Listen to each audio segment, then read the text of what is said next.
Welcome everyone to an episode of Smart Continues. I just want to speak to us today about feedback, the art and the science of being able to receive and accept constructive criticism, even if it's off base, even if it's poorly delivered, and majority of the time, even if we're not in the mood. I want us to know that feedback is a way to go. Hey, but you that are providing the feedback, I want you to stop though.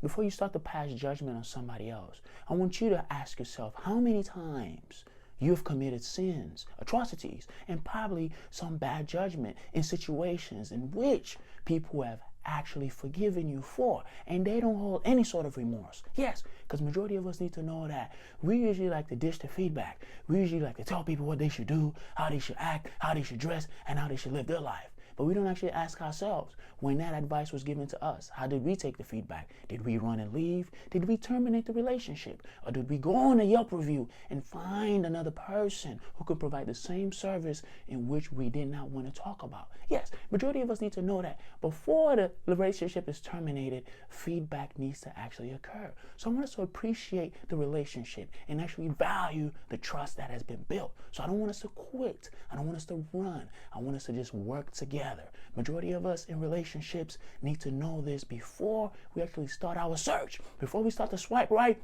and swipe left. I want you to know that it's actually easier to just work on your relationship and actually work through the differences in order for you guys to compromise and you girls to find an even ground in order for the relationship to actually be cultivated. Because majority of us want to just run and leave and want to actually just go on our websites, go on our apps, use the filters and use our makeups to actually cover the internal evaluation in which we actually have to face. Because that is what feedback is all about. Goodbye.